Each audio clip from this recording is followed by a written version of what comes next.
The rain pattered softly against the caf windows, turning the outside world into a watercolor blur. Inside, the scent of roasted coffee beans mingled with the sweet hum of quiet conversation. I was sitting alone, like I usually did, tucked away in my favorite corner with my sketchbook open. My name is May, and I'm an observer. I spend my days capturing the little moments, the stolen smiles, the fleeting glances that most people miss. But in all my time watching others, I rarely felt notice myself. That all changed the moment she walked in. Her name was Leela. She shook the rain from her umbrella, and her dark hair seemed to glisten under the warm caf lights. My pencil, which had been tapping absently against the paper, froze mid-stroke. There was something about the way she carried herself, a quiet confidence, a warmth that was somehow unreadable. Our eyes met for just a fraction of a second too long, a silent acknowledgement that passed between us. She smiled. My heart did a little flip, and I quickly looked away, pretending to be absorbed in my sketch,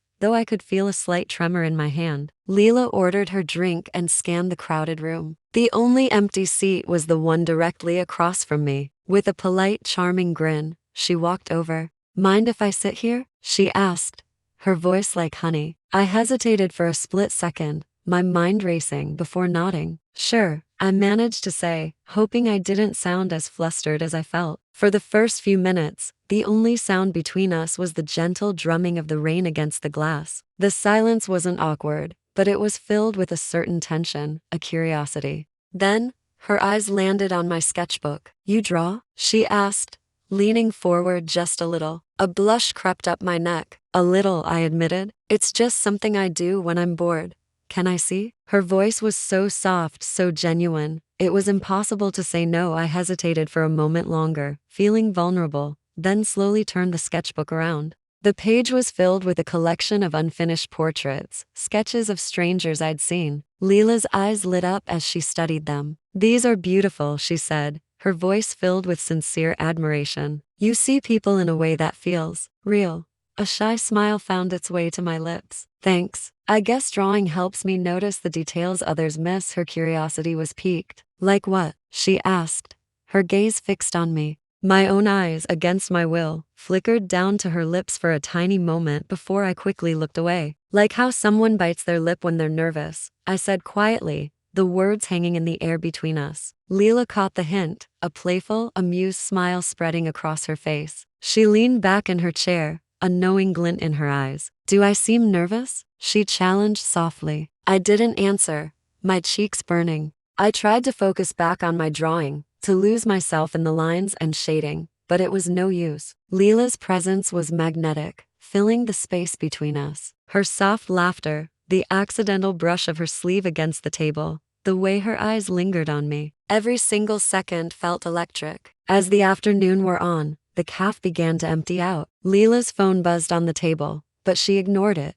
her attention completely on me. "Do you come here often?" she asked. "Most days," I replied. "It's quiet here. It's easy to think." A slow smile graced her lips. "Maybe I'll start coming more often," she said, and my heart skipped a beat. Before she left, we exchanged numbers. It felt both thrilling and completely natural. The rest of that evening, I couldn't focus on anything else. I filled a new page in my sketchbook, not with strangers, but with a single image, trying to capture Leela's smile in graphite, to preserve the memory of that moment. The days that followed felt like a dream. What started as casual coffee meetups at our little caf quickly blossomed into something more. We spent long evenings walking along the river, the city lights reflecting in the water, sharing secrets under the warm glow of the streetlights. I learned that Leela was a photographer, always chasing light and emotion through her lens. It was like we spoke the same language, just in different mediums. We became each other's muse. I sketched her endlessly, trying to capture her every expression, and she photographed me, finding beauty in moments I never would have noticed myself. One night, after a small exhibition of my art, an exhibition Leela had encouraged me to have, we found ourselves back where it all began, back at the caf. And just like that first day, a gentle rain began to fall. "I still remember the first time I saw you here,"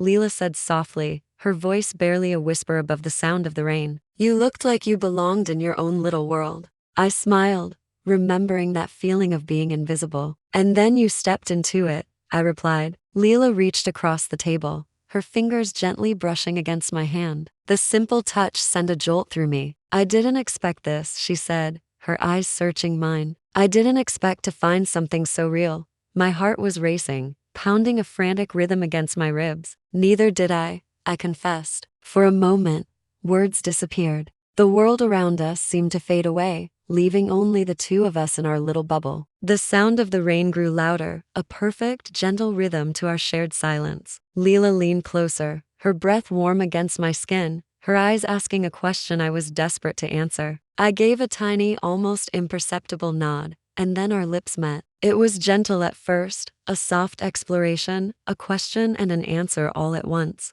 Then it deepened, becoming a silent, unspoken promise. The world outside, the rain-streaked windows, the blurry lights, it all faded away. The only thing I could see, the only thing that felt real, was Leela. She was the beginning of something I had only ever dreamed of drawing, something I thought only existed in stories. When we finally, reluctantly, pulled apart, Leela smiled that same captivating smile from the first day. "So," she whispered, her eyes shining, "where does love begin?" I looked at her, at the woman who had walked into my quiet world and filled it with color and light, and I felt a certainty I'd never known before. "Right here," I answered, and under the soft hum of the calf lights, with the rain as our witness, love began. Quiet, unexpected, and completely, beautifully real. Thank you so much for watching our story unfold. If it touched your heart, please consider liking this video and subscribing to our channel for more stories about love in all its forms. We'll see you next time.